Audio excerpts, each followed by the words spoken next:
ओशो के मुताबिक खुद को शांत रखना कोई अभ्यास नहीं बल्कि समझ का परिणाम है। ओशो कहते हैं कि मनुष्य का मन ही अशांति का कारण है। मन लगातार अतीत और भविष्य में भटकता रहता है। कभी पुरानी बातों पर पछतावा करता है तो कभी आने वाले समय की चिंता में उलझा रहता है। इसी भटकाव से तनाव पैदा होता है। यदि तुम वर्तमान क्षण में जीना सीख जाओ तो शांति अपने आप प्रकट होने लगती है। ओशो समझाते हैं कि शांति बाहर से नहीं आती, न तो धन से मिलती है, न संबंधों से और न ही किसी उपलब्धि से। शांति तुम्हारे भीतर पहले से मौजूद है, लेकिन विचारों का शोर उसे ढक देता है। इसलिए सबसे पहला कदम है अपने विचारों को देखना। उनसे लड़ना नहीं, उन्हें दबाना नहीं, बल्कि केवल साक्षी बनकर देखना। जब तुम अपने विचारों को दूर से देखते हो तो धीरे धीरे उनकी पकड़ कमजोर होने लगती है। ओशो ध्यान को शांति का सबसे सरल मार्ग मानते हैं। ध्यान का अर्थ है जागरूकता। जब तुम चलो तो पूरी जागरूकता से चलो।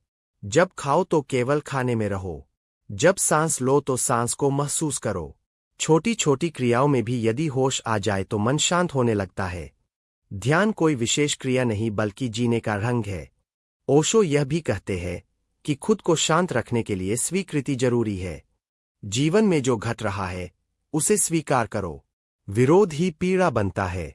यदि कोई तुम्हारी आलोचना करे तो तुरंत प्रतिक्रिया मत दो। पहले भीतर देखो कि क्या सच में कुछ सीखने जैसा है। यदि नहीं तो उसे जाने दो। हर बात को पकड़ कर रखना मन को भारी बना देता है। शांति के लिए अकेले समय बिताना भी आवश्यक है। रोज कुछ समय अपने साथ बैठो, बिना मोबाइल, बिना किसी बातचीत के, केवल अपने साथ।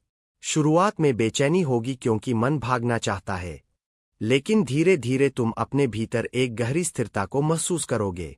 वही तुम्हारा असली स्वरूप है। ओशो प्रेम को भी शांति का आधार मानते हैं। जब तुम स्वयं को स्वीकार करते हो तब दूसरों को भी स्वीकार कर पाते हो। तुलना और प्रतिस्पर्धा अशांति को जन्म देती है। अपने जीवन को दूसरों से मत तौलो। हर व्यक्ति की यात्रा अलग है। जब तुम अपनी राह पर भरोसा करते हो तब भीतर संतोष जन्म लेता है। अंत में ओशो कहते हैं कि शांति कोई लक्ष्य नहीं जिसे भविष्य में पाना है। यह अभी और यही उपलब्ध है। बस तुम रुक जाओ, कुछ क्षण के लिए आंखें बंद करो और अपने भीतर उतर जाओ। वहां एक मौन है जो कभी टूटता नहीं। वही तुम्हारी असली शांति है। जब तुम उस मौन से जुड़ जाते हो तब परिस्थितियां बदले या न बदले तुम भीतर से स्थिर बने रहते हो। यही संत होने की शुरुआत है।